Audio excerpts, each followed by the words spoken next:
Hello everyone. Well, I'm here at the Mount Eden Park Regional War Room.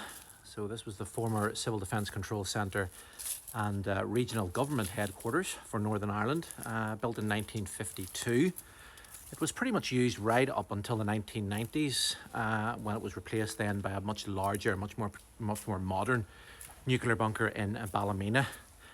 And the bunker is, it is essentially a large empty concrete block, but it's still a quite incredible building, and it's open today as part of the European Heritage Open Days. And I had my open day at my bunker yesterday, obviously considerably smaller than this one, but they were opening this one up just for one day today, just for a couple of small tours.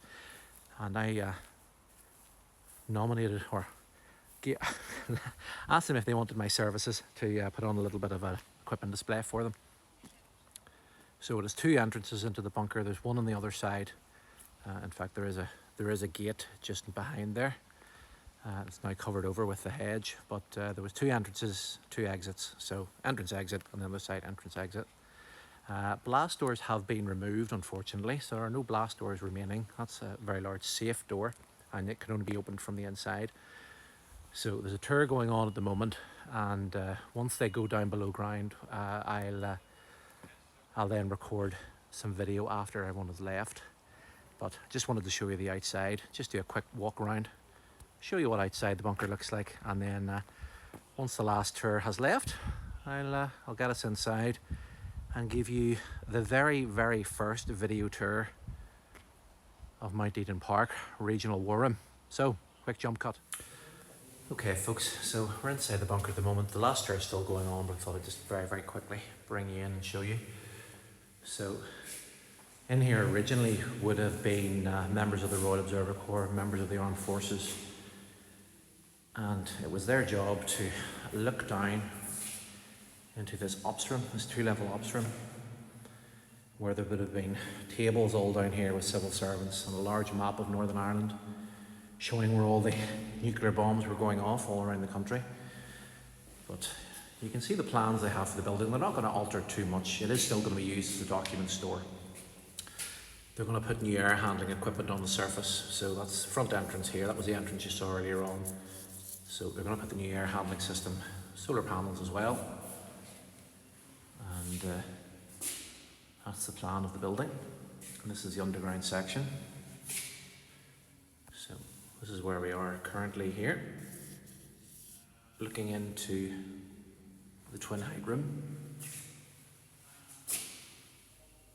And if anybody wants to see more, you can obviously pause this.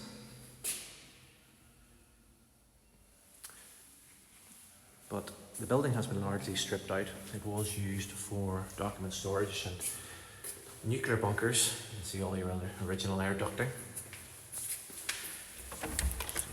Lights on in these rooms, so you can see all the original air ducting. It's all still in place. The building is very original, it's just empty.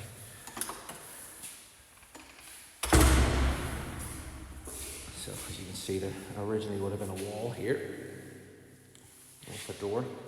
This was the mess hall, so briefing room and mess hall. There is actually a couple of bricked up.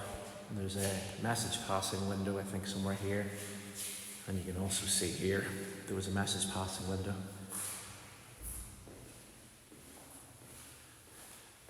So we're upstairs. This is the ground level part. And there's the tour still going on. So we'll go back this way and we'll walk down the staircase, and I'll bring you down into the lower level.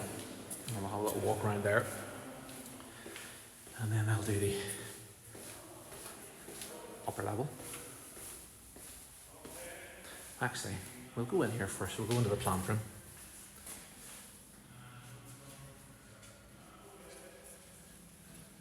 So we'll walk in after these people here. So you can see the original generator.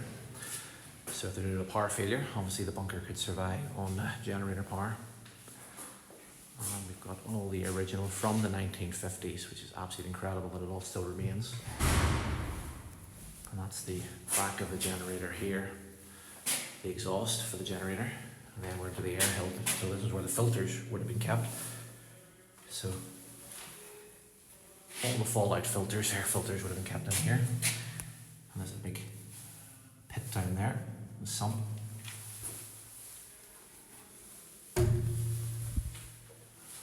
So walk around and I'll bring you into the air handling. So you can see the fire protection. Obviously if the generator, there was a fire, the exhaust, this would have dropped down. You can see that one is closed. This would have dropped down and stopped any exhaust fumes going back into the bunker itself. So here's the air conditioning plant room.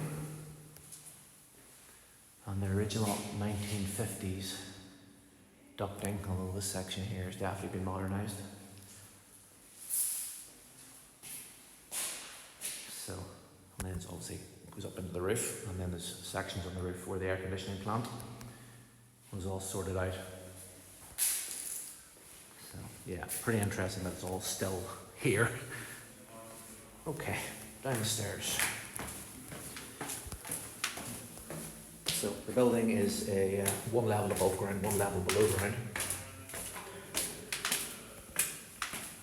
And that way and into the left there takes you into the bottom level of the main operations room. But seeing the lights are on, but originally this room was divided off into three. They've took the walls down. There was a window there that looked into the ops room, a window here and a window here, and there were curved glass windows to mitigate glare, and also so you could go into the window and almost look out. And then from memory, I think there was a message passing hatch as well. There's the stairs going up. Nice huge echo. And then interestingly, from looking at the floor plan I have, this is a hollow that goes up to the first floor. This is actually for lowering information from upstairs to downstairs. So there's actually a cavity in behind that with it was a basket system, and the basket you could raise and lower it with information up to the surface. So you can just see how it's just endless corridors. So in here, a big office. Apparently this was the telephone exchange, so all the telephone information would have come through in here.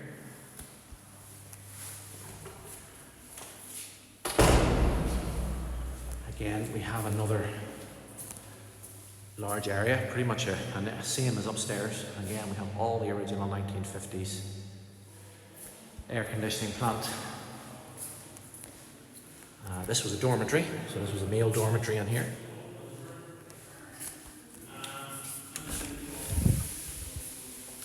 And then this room was where telephone and radio came into the building.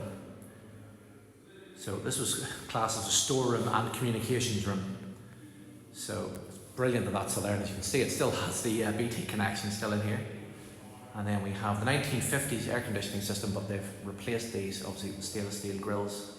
And this wall, this used to be a complete wall, they've knocked this wall down, and that was the Deputy Commissioner's office, and where he would have slept in there. And I'll be quiet here because we're obviously talking above. But this is the two-level. And you can see here there's explosions on the War Room at Belfast. And I brought some of my equipment with me. I'll be reasonably quiet, you can hear me. Well, I have to do a voiceover for this bit because unfortunately there was a very loud beeping noise going on in the background, which made it quite difficult to hear me. So we're walking through the original entrance here. So this is where the original blast door, the first blast door would have been. Now there would have been an airlock here. So there was actually a very large wall there, nearly 2 feet thick that they had to remove, which is pretty crazy. So you would have come into this airlock and then turned right. And that brought you then obviously into this dogleg corridor. And after turning right, you would then quickly turn left, and there would have been another blast door here. And you can actually see the hinges there. They've cut away the hinges where the blast door used to be. And one of the original locks, which will become more obvious in a later part of the video, you will see where that locking mechanism was. Yeah, but it's, you know, it's quite incredible, sort of the lifespan of this building, that it's, you know, built in 1952 and survived right through until essentially 1990 as a, you know, civil defence and regional government headquarters. And yet it retains so much of its equipment, you know, the original equipment from the 1950s. And obviously it's been modernised throughout the years, but they've sort of left all these pieces in place. So instead of ripping out all these control panels, you know, everything is still here, which is, you know, crazy. Okay, so the last tour is finished, and as you can see, all the lights are off. There's one here.